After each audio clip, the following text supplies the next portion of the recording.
Well, her husband reported her missing and then started smoking in their home the day after she disappeared. Smoking inside was never allowed before, but suddenly it seemed all right. Was that because Matthew Moore knew his wife was gone? Or was it the stress of looking for her that caused him to break the rules? Well, here's another criminal case where I believe behavior is going to be playing a bigger role than most people will give it credit for. And it's time, folks, for the weekly crime recap on Profiling Evil.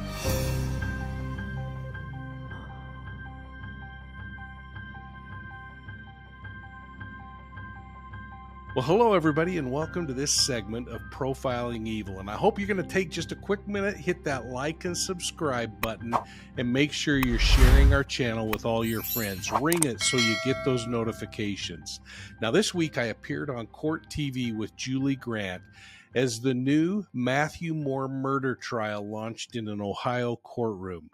Moore is accused of murdering his wife and then staging her body as a hanging suicide. And here's what's weird.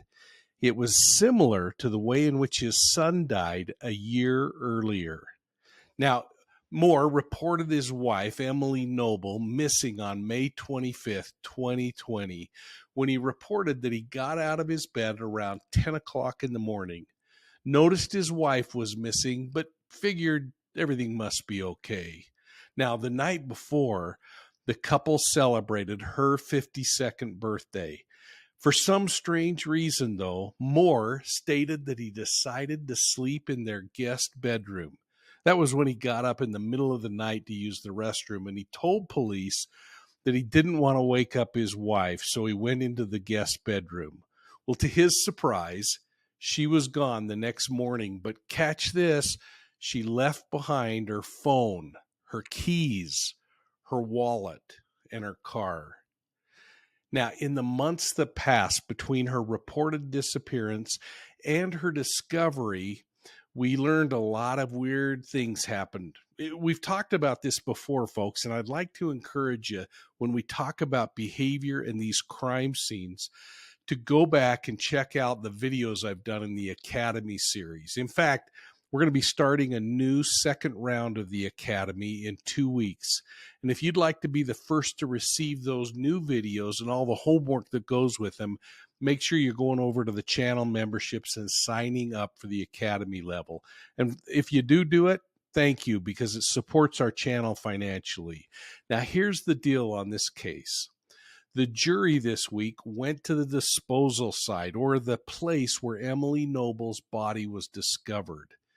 In this case, though, I believe there's going to be 3 crime scenes that are going to be really important. Now, the first is going to be the place that Emily Noble actually died. I personally don't think it was the place where she was found. And I think much of the evidence is starting to point to, and will overwhelmingly point to, that occurring in a different place. Probably the home. And the reason I say that is today the jury spent a great deal of time looking at the photographs of the Moore home. It really makes me wonder if that's not the place she died, and that, you know what, if it wasn't just shortly before Moore decided to change rooms and sleep in the guest room. Now, my hope is that there are Ring doorbells and other kinds of doorbells up and down that street that are going to give all kinds of evidence to law enforcement that hasn't been talked about yet. But that's the first potential crime scene, the home. Makes good sense. They left the party somehow on a very special night. Somehow in the middle of the night, he ends up in the guest bedroom and she's gone the next morning. Something just doesn't smell right. Now, the next crime scene, though, is going to be the actual location where her body's found. If, in fact, it's proven that Moore staged her alleged suicide. Now, this staging area is going to be really important because it, too, could be a crime scene. This is the area that I think we're going to see the defense really focusing their strategy. And finally, that same location, in my opinion, becomes the disposal site, or the place in which Emily's body was recovered. Now, again, she was hanging from a tree, It's going to be really interesting to know more and learn more about how that hanging occurred, what the position of her body was. We know that her knees were close to the ground, but that could be the artifact of a lot of different things, like a tree giving way over that long. So we need to know so much more about it. But I spoke with Julie Grant about this during our discussion. This happened when court took a break for lunch. Let's listen into that exchange. All right, let me bring in my guest now to discuss this case with me. Joining me from Atlanta, criminal defense attorney, former prosecutor, and the host of the Diva Court podcast, Marsha Minot, and retired police commander and the host of the Profiling Evil podcast in Salt Lake City, Utah, Mike King. It is great to see you both. Thank you kindly for coming on the show today. So I want to talk to you both respectively about the crime scene and then the advocacy we're seeing today about this horrific story. Commander King, let me start with you. That horrific scene, the jury went to view it yesterday before the opening statements even began today. Something that at first looked like a suicide. The forensic investigator said, it's a homicide. Tell me what you make of this case, looking at the facts objectively, please. As you examine those crime scenes, it's really important to look at it in totality, not to get really focused on one thing, like in this particular case, the hanging that occurred. The questions that really come to an investigator's mind, Julie, are as they walk into the area, how in essence did that hanging occur? Did she stand on something and step off with a low force hanging? As they're somehow trying to present here, and frankly, the defense is doing a great job of painting a visual picture right now. But or was this a hanging that occurred from a greater distance? And if so, how did she get to that great distance? So there's got to be something to support those theories and those findings, and that's got to be some kind of physical evidence that's there. But I think this one's really going to boil down to the forensics around the injuries on the neck, and I think we're gonna learn a whole lot more that shows that it is not probable that she committed suicide. Yes. Well, Julie asked me immediately after my comments to talk a little bit about some of the forensics around the damage that occurred to Noble's neck. Specifically, she talked about the hyoid bone, which is this bone that pokes out on your neck right here. Let's listen to that exchange for a moment. Yes. Commander King, a quick follow-up for you, please. The neck, something that jumped out at me, and this is truly from just interviewing Dr. Cyril Wecht over the years, reading his various writings, and the hyoid bone. When he was the first one that I remember speaking of the hyoid bone, saying that can be fractured in strangulation. And I kept thinking, oh, is that what we're going to hear? Did you think the same thing? I'm curious. All the homicide cases you've done, did that jump out at you as possibly what contributed to the death versus the ligature that they say was found here? Yeah, I mean, the hyoid can certainly be fractured as a result of the hanging if the rope is, or the cord, the USB cord that was around her neck was appropriately placed. But with the little bit of information we're starting to see of multiple injuries to the neck, this one's going to get really important. How was that ligature around the neck affixed? Was it something that you could make sense that she could tie herself, or was it something that was done at a different angle? And then where was the force on the neck when that body reached the point where it would either cut off the carotid or the jugular, or break those bones? And we're hearing that there is physical damage to that neck, so the forensics are going to play a huge piece in this case. Absolutely, Commander. Big battle of the experts ahead. This case is quite a tricky one, as we know. This one's going to boil down to forensic evidence, folks, and I believe it's going to prove what really happened in this case. I'm going to continue to watch for those traditional forms of evidence. We've talked about them before in the academy, and think about it. I mean, the forensic evidence, the physical evidence, the circumstantial evidence, the eyewitness accounts, the information surrounding maybe not confessions, but admissions and other things.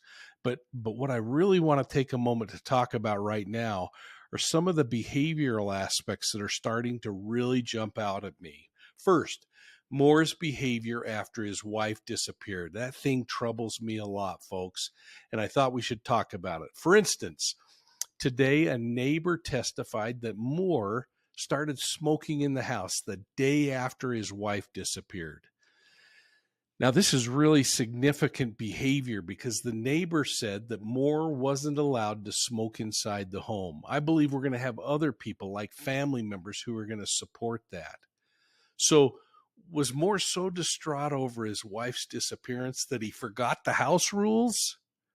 Or did this guy know that she's never coming back and she's not going to enforce him and drive him crazy anymore by telling him he has to go outside? You know, another thing that was really interesting is there was a lot of talk about his behavior after Emily disappeared and surrounding the time that the searches were going on. This guy was out handing out posters, and he asked people to socialize her case and wanted to keep it in the media. But here's something interesting. He never went out searching for her, according to reports that I've been reading. I'm going to be interested also in whether he encouraged people to search in the areas where her body was found. This is going to be really interesting to me. I mean, think about this. Imagine how stressful this is for him if he knows and did stage this murder.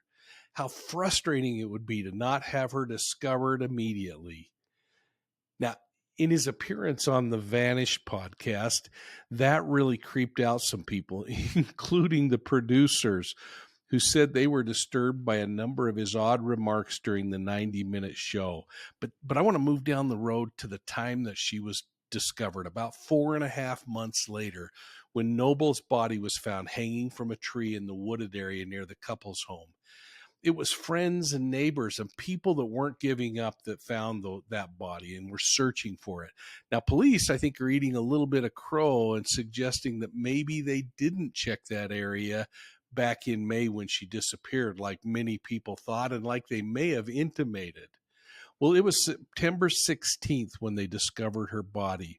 And I thought you might be interested in seeing the area so that you can visualize it a little better. And I'm going to be using a 3D map from Esri and some really amazing imagery taken from my friends over at NearMap. It's really cool stuff that shows the area in a 3-dimensional way. So let's take a minute and look at this map. I mean, we're looking at the United States, but we're going to go to the state of Ohio and then down to this community. Now, I'm using some 3D imagery from Esri, and this is really cool because it gives us the ability to look at the world in kind of a 3-dimensional sphere. Here, we're going to zoom in, though, and I'm going to add some really cool aerial imagery from my friends at NearMap. This imagery gives us a 3-dimensional view of the community where the Moores lived. And so their home's right in the middle there, folks, and I'm not going to point it out, although it's going to be kind of obvious when I do some mapping. Over in this area, though, is where Emily's body was discovered. And again, this is taken in about March of 2020, so 8 weeks before the actual murder occurred.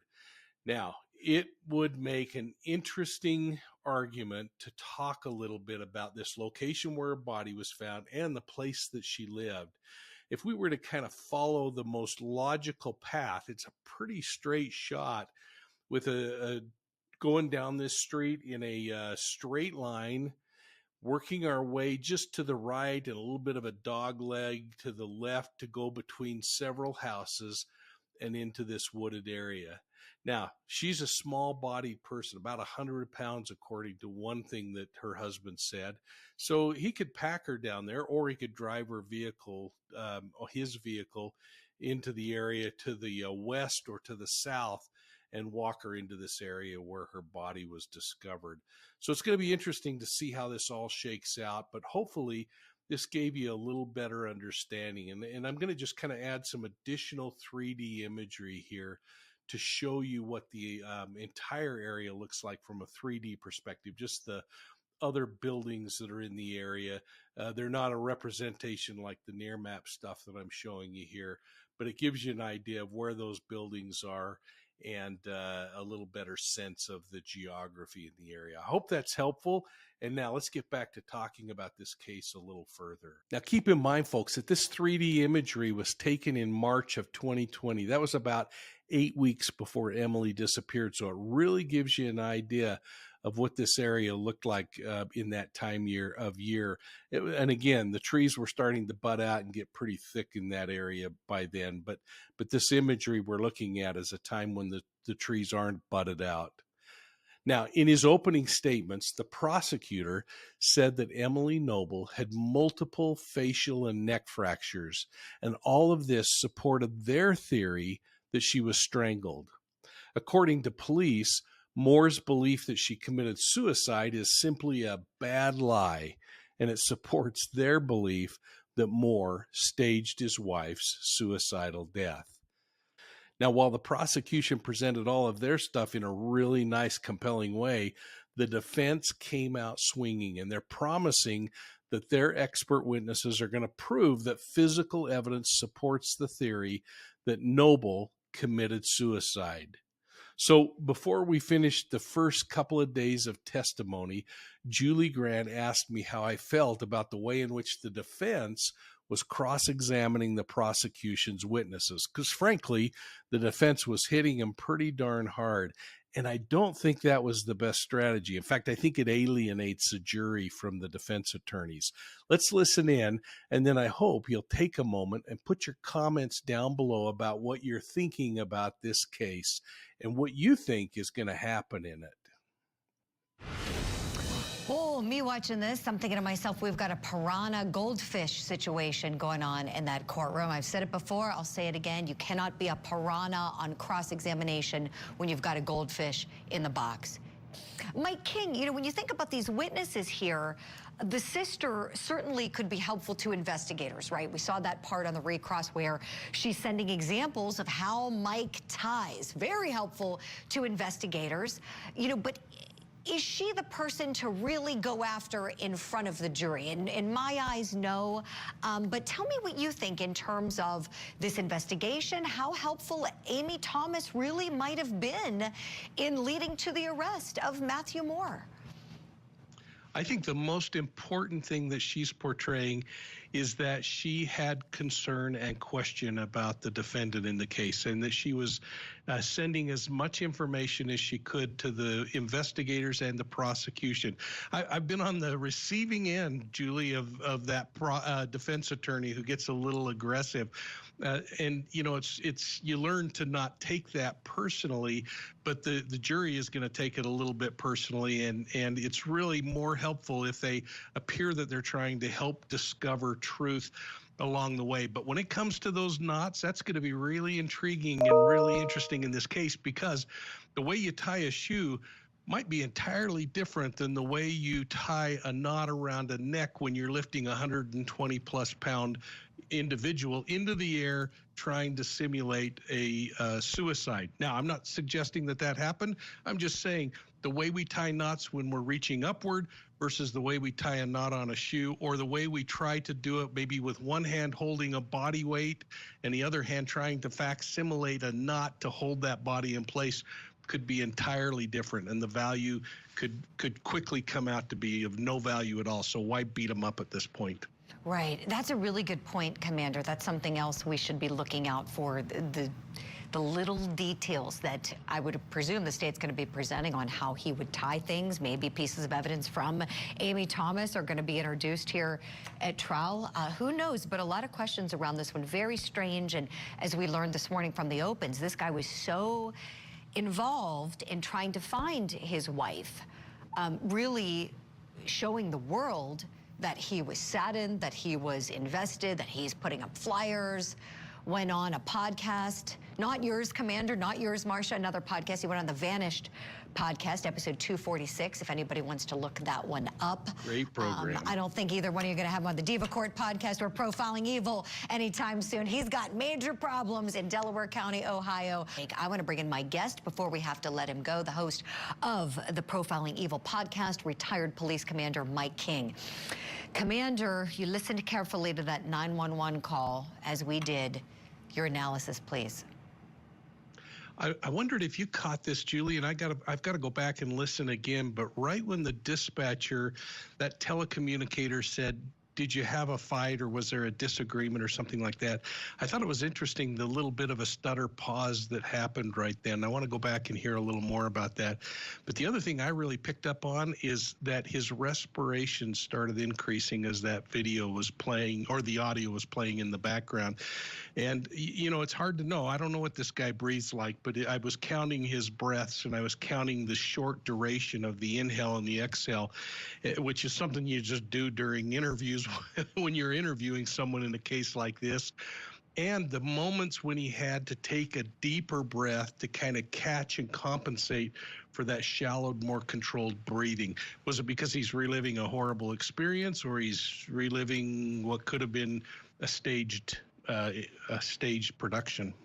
Either way, that is excellent analysis you just gave us, Commander King, and something we can watch for if he testifies. I mean, we don't know, but he might want to take the stand. So to your point, that's something you would look for as you did all those interviews over the years, and you were watching for right now. Just fantastic analysis from you as always, Commander Mike King. I know we've got to let you go, but thank you so much for coming on Court TV Live this afternoon. Thank you, Julie. I'm scared to go home. Those were Emily Noble's words to her husband. The person this case is all about, Emily Noble, was afraid to return to her home. Let that. Now, as we close out the week, I wanted to take a moment and teach you about a new scam that's happening across the country. And I suspect it's happening all around the world. It's called jugging. So listen closely, folks, if you're heading to the bank anytime soon to withdraw a bunch of cash so that you have fun over the weekend.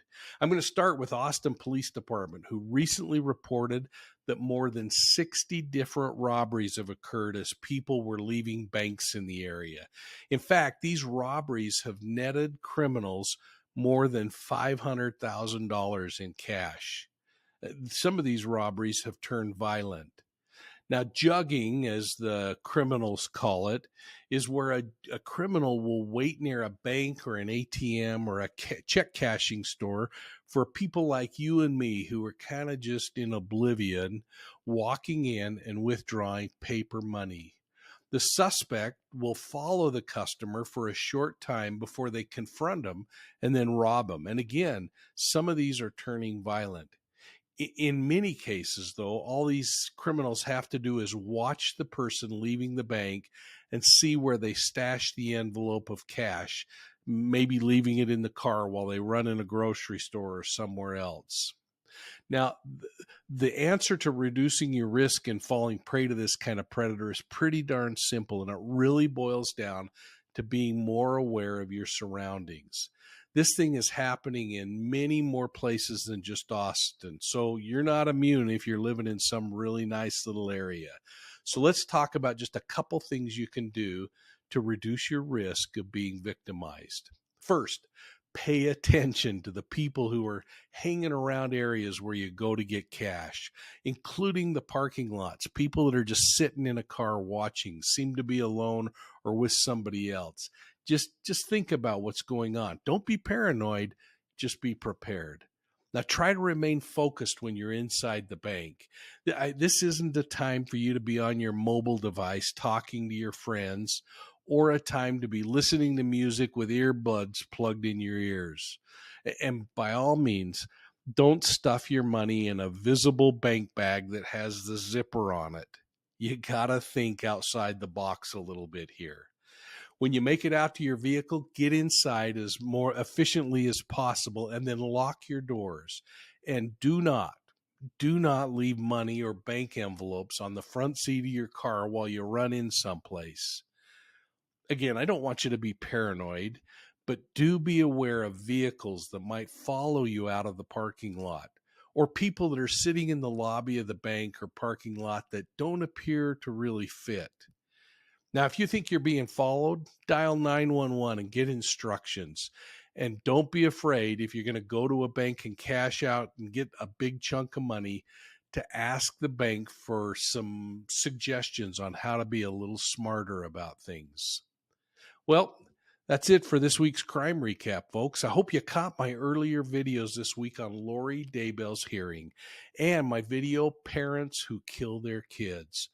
I mean, this has been a rough couple of weeks in the true crime community, and I hope that you're all finding balance between all this discouraging news and that you're finding time to fill it with some really good things like visiting loved ones or doing some community service. Hey, take a moment, enter your comments down below, and let's talk a little more about what we've been talking about this week. I love reading your comments, and I really enjoy it when you take time to respond to each other. I want to encourage you to sign up for channel memberships, and please, right now, folks, hit the like and subscribe button. I really appreciate it, and it helps us grow. Share Profiling Evil with your friends, and remember that you can find us at Profiling Evil on YouTube, Instagram, Facebook, and Twitter. And if you like podcasts, you're going to love Profiling Evil on your favorite podcast platform. Make sure you watch for this Saturday. I'm going to release my video and my podcast on my visit to Jeffrey Dahmer's home. Hey, don't forget to check us out on the World Wide Web at profilingevil.com either, folks. Thanks for your support, and we'll see you all soon at the next crime scene.